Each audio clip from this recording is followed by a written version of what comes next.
other thing is don't mix them with alcohol.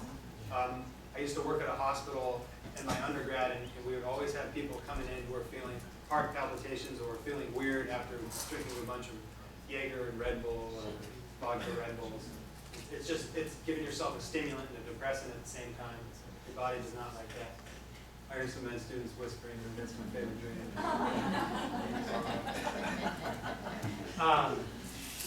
Vitamins. So again, it's a situation where you're skirting the problem. If you're not eating enough fruits and vegetables, then you're not getting enough vitamins. You can't fix it by just getting the vitamins.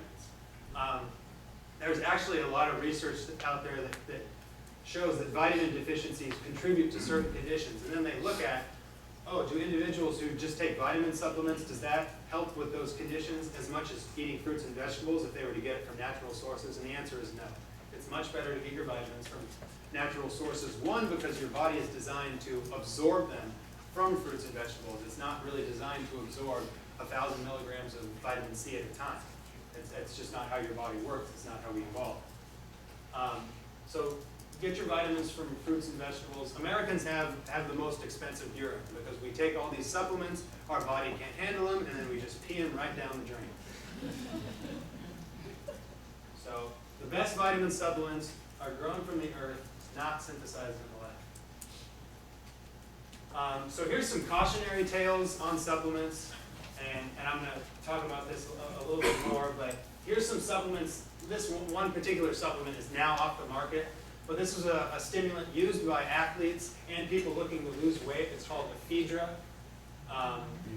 Some of the med students in here might be familiar with how it works, but it's kind of like an amphetamine, sort of, a natural amphetamine. Anyway, just because something's natural doesn't mean it's not dangerous for you, because this was found to increase risk of sudden cardiac death. I don't know if anybody remembers that the offensive lineman for the Vikings who died during practice a while ago, Corey Stringer, or something like that. Anyway, it's postulated that use of ephedra contributed to his death, because he was using that to cut weight because he had a little bit of a weight problem, as many offensive linemen do. So that was pulled from the market. St. John's wort.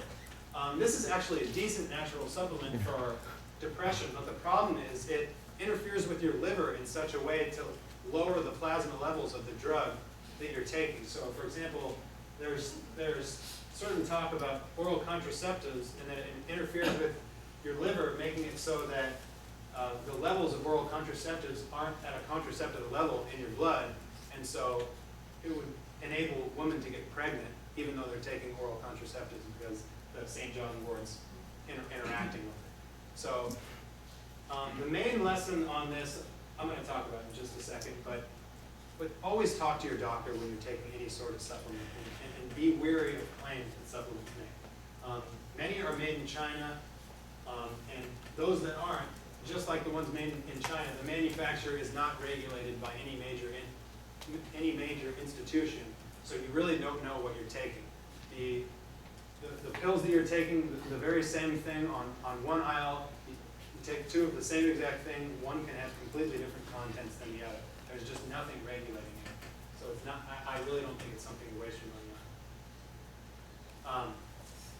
Has anyone tried cleanses, chelators before? Anybody heard of them at least? Well, the maple syrup diet is one thing that people promote for weight loss. And again, there's no evidence that a lot of things work. They're just trying to take your money. They can cause dehydration and electrolyte imbalances. Some people will just drink this maple syrup and other weird stuff, and they think it's going to help them lose weight, but it can actually cause protein, vitamin, and other nutritional deficiencies if this is all you're taking in. Because human beings did not evolve on maple syrup. We need a little bit more than that. So I've given my pessimistic point of view on supplements, but here's actually a pretty good supplement, and that's fish oil. Omega-3 fatty acids, I've mentioned several times. That's the best type of fat that you can have, and most of us don't get enough of it. It's the kind of fat that's in flax oil and certain types of fatty fish, tuna, salmon, and sardines, things like that. And since we don't get enough of that, getting fish oil can help you take that in. And there's some decent evidence that it reduces inflammation, heart disease and eases symptoms of things like rheumatoid arthritis. So it's a pretty decent supplement. And here's another one, and last week someone was talking about flaxseed, and let me just say this about flaxseed. Don't take flaxseed and just eat it. It's terrible. It's like eating sawdust. You got to know how to add it to whatever product. Yeah, she's laughing, she knows. You got to know how to add it to a certain product. But it's another good source of omega-3 fatty acids. And like whole grains, it can go rancid, so store it in the fridge. It can help your lipid profile, which is a great thing. But the way to use it is to add it to things like oatmeal in the morning. You can add it to smoothies if you're making smoothies. You can add it to baked goods. Like you can add it to a batch of cookies, a couple tablespoons of it, and that'll up the omega-3 fatty acid content, up the fiber content, and just improve the overall nutrition content of whatever food you put it in. So this isn't really a supplement per se, and it's not a pill, but it's something that you can add to your food as a little additive to make it more healthy. So again, I've kind of said this already, but natural definitely does not mean safe. It might have undiscovered adverse side effects. See the ephedra I was talking about, and always talk to your doctor if you're taking a supplement, because it might interact with your medication. It might interact with other things as well. So that's all I got today. I don't have a handout, but we're going to post some of this information online. Just quickly, if you're in group J, you're going to be joining group D today. Okay, so when you go upstairs, make sure that you just reroute yourself to that room. And also, for anyone who didn't get the handouts from last week, I have some extras over here. So you come find me before you get upstairs.